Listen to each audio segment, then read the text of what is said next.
तैयार रहिए। स्टार्ट। सभापति महोदय, वह केवल एक स्वप्न ही रह जाएगा। स्टॉप। ऐसी स्थिति में मैं अनुभव करता हूँ कि आपातकाल की घोषणा की जाए और इस देश के जो बुद्धिमान लोग हैं उनको लेकर एक सर्वदलीय सरकार स्थापित की जाए। स्टॉप।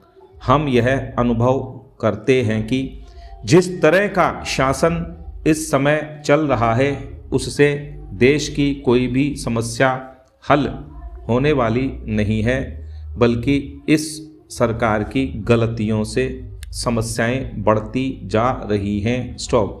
राष्ट्र की आंतरिक सुरक्षा के विषय में जो बिल मंत्री महोदय ने प्रस्तुत किया है उस पर अब तक जितने भी भाषण हुए हैं उनको मैंने बड़े ध्यान से सुना है।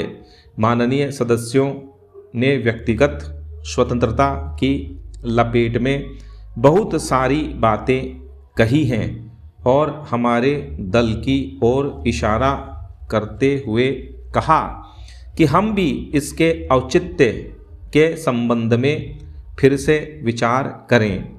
मैं जहां तक समझ पाया हूं, हमारे गृह मंत्री जी को इस बिल को प्रस्तुत करने में कोई सुख नहीं हुआ, बल्कि वर्तमान परिस्थितियों को दृष्टि में रखते हुए उनको दुख हो रहा है। स्टॉप। आज जब हम नागरिक सुरक्षा, व्यक्तिगत सुरक्षा और स्वतंत्रता की बात करते हैं तो सबसे पहले उसमें व्यक्तिगत सुरक्षा की बात आती है। स्टॉप। प्रत्येक नागरिक इस राष्ट्र की अपनी सत्ता में रहकर सुरक्षित रहना चाहता है। स्टॉप। हमने इस बात की सुरक्षा अपने संविधान में दी है और हम यह आशा करते हैं कि राजनीतिक दलों में आपसी मतभेद होते हुए भी राजनीतिक मतभेद का आदर होना चाहिए। स्टॉप। मतभेद होते हुए भी शांति और सुरक्षा बनी रहनी चाहिए। स्टॉप। पैरा। माननीय सदस्य पूछते हैं कि ऐसी कौन सी असाधारण परिस्थिति आ गई थी जिसके कारण आपको नज़रबंदी बिल लाना पड़ा।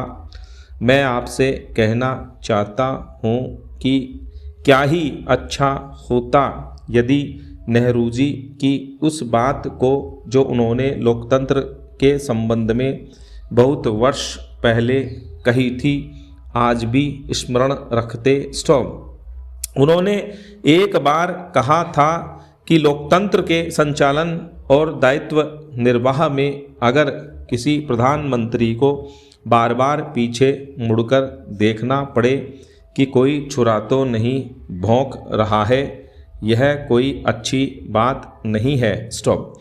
यदि ऐसी परिस्थिति देश में पैदा हो जाए, सांप्रदायिक दृष्टि से देश के विभिन्न स्थानों पर सांप्रदायिक दंगे हो रहे हों, उनका सामना करते हुए यदि हम जनता को सुरक्षा दे सकें तो फिर किसी बिल की आवश्यकता नहीं है। स्टॉप।